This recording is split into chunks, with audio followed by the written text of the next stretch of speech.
the best fans in the NFL. So we're excited to be able to play at home with them.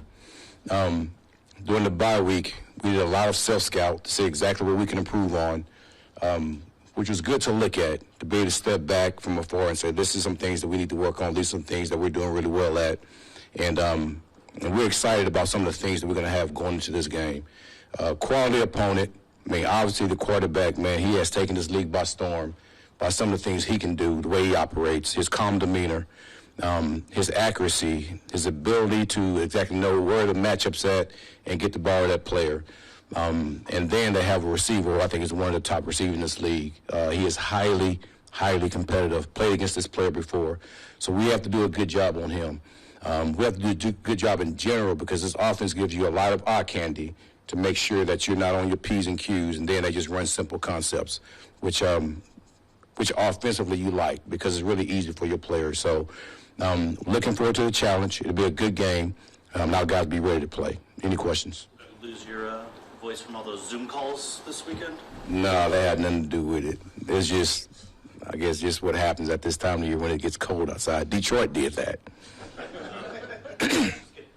Job interviews out of the way. You've interviewed for so many the last 3 years. How much better did you maybe feel prepared for this round? And do you ever get questions in those interviews that maybe change the way you think about coaching and leadership in general? I think you learn a number of things from each year that you go through them, and you try to improve on those each year. But I think the one thing that I get out of all these interviews is, man, I'm going to be myself. And either you like it or you don't. If you don't, all good.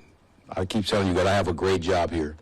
And if you like it, if it's an opportunity I think that's best for me and my family, then we'll take a look at it. But had a really good time, over the bye week looking at those. But now, man, we're all locked in, ready to go and play this game against Washington. We know your focus obviously is that. Do you? Yep. How much at all, if at all, do you allow yourself time to focus on putting the staff together or anything else that may come? I think those are things you always look at during the off season. The guys that you think that meshes well with you, they're compatible with how you think and how you want to operate. I think during the season you really don't even mess with it at all because you're so locked into what you're doing. And then once the interviews start, you start to come back to some of those things, some of those people that you've talked to, and start to think about, is this a guy that I feel like can win I can win a Super Bowl with? And I always look at it that way. Eric, can you confirm, did you turn down the interview with the Patriots? Say it again? Can you confirm that you turned down an opportunity to interview with the Patriots? And do you feel some kind of way still about that organization because you were a Jets player? I've never felt anything against that organization. It's just one of the best situations for me. How do you feel this year prepared you better to be a head coach? Man, that's a good question. Well, you know what? I'm going to go back to 21 and going into this year because we started, as we all know, 3-13-1. And then the following year, we go 1-6. But the thing that I could remember that sticks to me is our head coach, our coordinators, our coaches, we never wavered from the things that we believed in. I think that's a strong statement when you stand in front of a group of men and say, this is how you have to win. And we believe that you win this way. And those guys believed it too. And then once our owner had an interview and she backed everybody, all the coaches, that we have a formula to win and it's this close. And from then on, I think we went 8-2 into now. So here's what it taught me. We know as a staff how to build a winner. And now we know how, as a staff, how to sustain winning. So we want to continue to do that, as long as we're all here. So to answer your question, building it from the beginning and sustaining it from here on out. And as far as, typically, Bill Belichick is a shining example of a defensive coach who won Super Bowls. But typically it's offensive coordinators. They come from the offense who become Super Bowl head-winning coaches. Yeah. Why do you think that might be? Is there... Well, I don't know if that's truly accurate. I can just go off the top of my head with Bill Carr, Mike Tomlin, Bill Belichick. That's won a ton of Super Bowls as a defensive coach. And here's the one thing that I would say about myself. I'm a coach. I just happen to be on defense. I understand the offense just as well as a number of people. So if you're going to hire me, you're going to hire a coach. You're not going to hire a defensive coach. I'm going to talk to the offense just as much as I'm going to talk to the defense. In basketball, there's the idea of making a player go to his left, and that's a weakness or a way to take advantage of them. I'm wondering with a mobile quarterback, maybe they're all a little bit different, but is there ever something to that where you want, if you're going to let him get free from the pocket, you try to force him to a certain direction and play to a weakness? Absolutely. Especially when you look at his rush pattern and the way he tries to escape from the pocket. If there's a guy that really wants to escape to his right or to his left, you try not to let him escape that way for the most part. But as you see, this league is trending toward all these quarterbacks that they're just so athletic that it's hard for your defensive lineman to try to contain these guys. So you have to do a lot as far as being disciplined in your rush.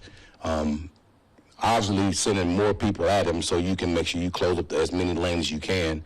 And, man, we try our best to do that. And against Kyle, I think we did a really good job. Obviously, Buffalo, we didn't do as good a job. We expect to do a really good job this week against Jaden. The team has earned a reputation for being aggressive on fourth downs, with Dan Campbell's play calling. What does that For our team? Yeah. Yeah. What does that do for you in the moment, and how does that affect you in your game plan in the middle of the game? Listen, this is what I teach our guys from OTAs in the training camp. Anytime we have a sudden change, say if we don't make a fourth down, say if our offense throws an interception, they have a fumble or whatnot, man, it's more TV time for us. All right, so we look forward to going on the field. So every time you see something like that happens, our guys immediately run on the field because that's the mindset. So, listen, we're behind our head coach 100%. I actually believe in that. So I'm not surprised. I know everybody else is surprised, but I'm not surprised. The players are not surprised. The coaches are not surprised. We're just ready to play. Whatever happens, we're behind them. Just to follow up on that a little bit, this is a team that you're playing that goes for it. Absolutely. So we've seen how it impacts an offense when you're using all four downs. Defensively, when you play against a team like that, how does, if at all, how does it change when you're playing four downs of defense, I guess? Yes. So now you look at what they're going to do on third down. All right, they might tend. Really opens up their offense because they might tend to run the ball more on 3rd and 5, 3rd and 6 because they know they're going for it on fourth down. So we have to be in tune to that, and that comes from film study.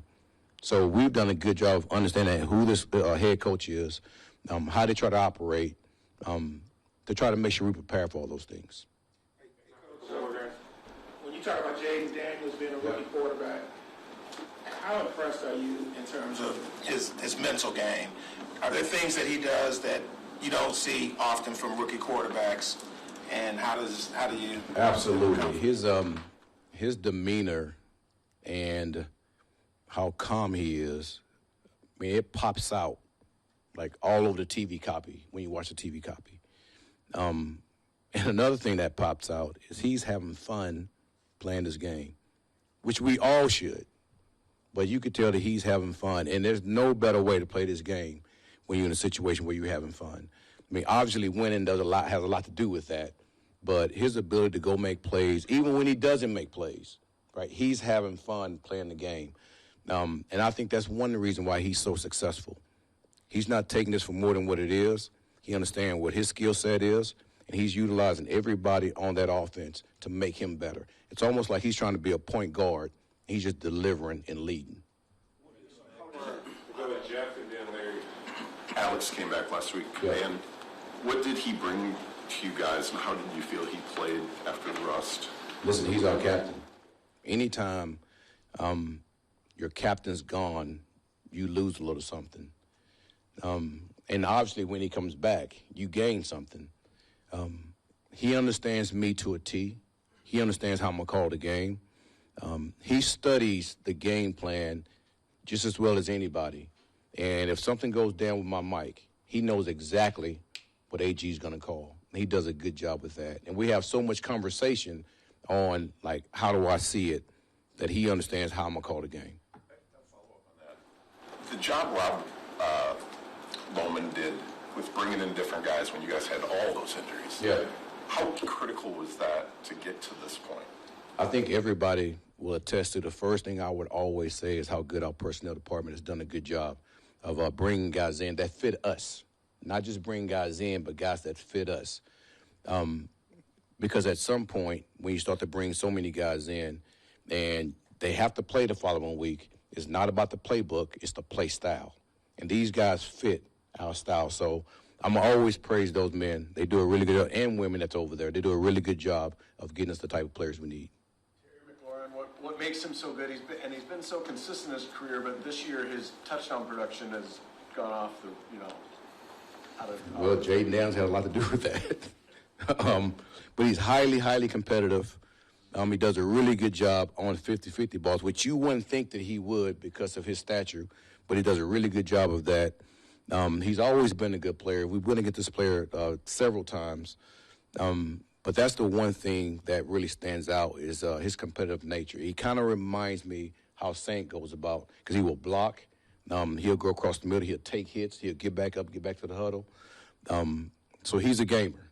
He's a gamer. So it doesn't surprise me the success he's having. I was going to pass along just one more question. He did a podcast recently where he praised you in your leadership development and kind of just vouched for you and with the job you've been doing as well, some of your other players as well. Just talk about that leadership development and also seeing your players vouch for you and say some of the things that they've been saying as well. Listen, here's how I sum up leadership. There's really one word. It's influence. And everybody that I come in contact with, I want to influence them in some positive way. And I don't take that for granted when it comes to players, because that's my responsibility. It's almost the same as my children. I want to make sure that everybody that I come in contact with, that when they leave AG, that they have something positive to say. And it's not always going to be like that, because I do get pissed off at people too. But to me, that's what I want to impart on every player that I come across with, even the players that end up leaving here. I want to impart something positive into them, so as they go about their way, that I've taught them something that can make them a better person and a better player. Okay? Thank you. Thank you.